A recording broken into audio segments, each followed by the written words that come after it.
ഡിസൈനിലിപ്പം നമ്മൾ കാണുന്നത് ശരിക്കും അതിൻ്റെ കോട്ടും അതിൻ്റെ ബാക്കിലെ ഹെഡ് ബോർഡും അതിൻ്റെ ബാക്കിലെ വോള് ഹൈലൈറ്റ് ചെയ്യാനായിട്ട് നമ്മളൊരു സ്ക്വയർ ഷേപ്പിലൊരു പെയിൻറ്റിങ്സും വെച്ചിരിക്കുന്നതാണ്. പിന്നെ ടെക്സ്ചർ പെയിൻറ്റിംഗ് ആണ് അവിടെ വന്നിട്ടുള്ളത്.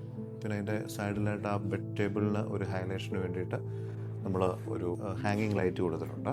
ഹാങ്ങിങ് ലൈറ്റ് നമ്മൾ ഹാങ്ങി കൊടുക്കാൻ കാണാനാന്ന് വെച്ച് കഴിഞ്ഞാൽ ലിമിറ്റഡ് ആയിട്ടുള്ള ആ ബെഡ് സ്പേസിൽ നമുക്ക് എന്തെങ്കിലും ക്യൂരിയോസോ അല്ലെങ്കിൽ ഫോണോ മറ്റു കാര്യങ്ങൾ എന്തെങ്കിലുമൊക്കെ ഫേസ് ചെയ്യണമെന്നുണ്ടെങ്കിൽ അതിന് ബുദ്ധിമുട്ട് വരുമായതുകൊണ്ടാണ് നമ്മളവിടെ ഹാങ്ങിങ് ലൈറ്റ് കൊടുത്തിട്ടുള്ളത്. ഡ്രസ് സ്പേസ് ഏരിയ കാണുന്നുണ്ട്. ഡ്രസ്സിങ് ഏരിയയിൽ നമ്മൾ ഒരു കൗണ്ടർ ഏരിയ വുഡൻ തീമിലൊരു ലാമിനേറ്റും അതുപോലെ കെയിൻ ഷീറ്റും വെച്ചിട്ടാണ് നമ്മൾ ആ ഡ്രസ്സിങ് യൂണിറ്റിൻ്റെ കൗണ്ടർ സ്പേസ് ചെയ്തു പോയിട്ടുള്ളത്. വളരെ മിനിമലാന്ന് പറഞ്ഞാലും ശരി, ആ ഡ്രസ് സ്പേസിൻ്റെ ടോപ്പിൽ ഒരു കോബ് ലൈറ്റ് കൊടുത്തിട്ട് ആ കോബ് ലൈറ്റ് ആ ഭിത്തിയിലേക്ക് വാഷ് ചെയ്യുമ്പോൾ ആ വോളിനൊരു ഡാർക്ക് കളർ കൊടുത്തു കഴിയുമ്പോൾ ഇമേജിനകത്ത് തന്നെ നമുക്ക് മനസ്സിലാവുന്ന ഒരു ഹൈലൈറ്റ് ഇരിക്കുന്ന ഒരു ചെറിയ പോക്കറ്റ് സ്പേസ്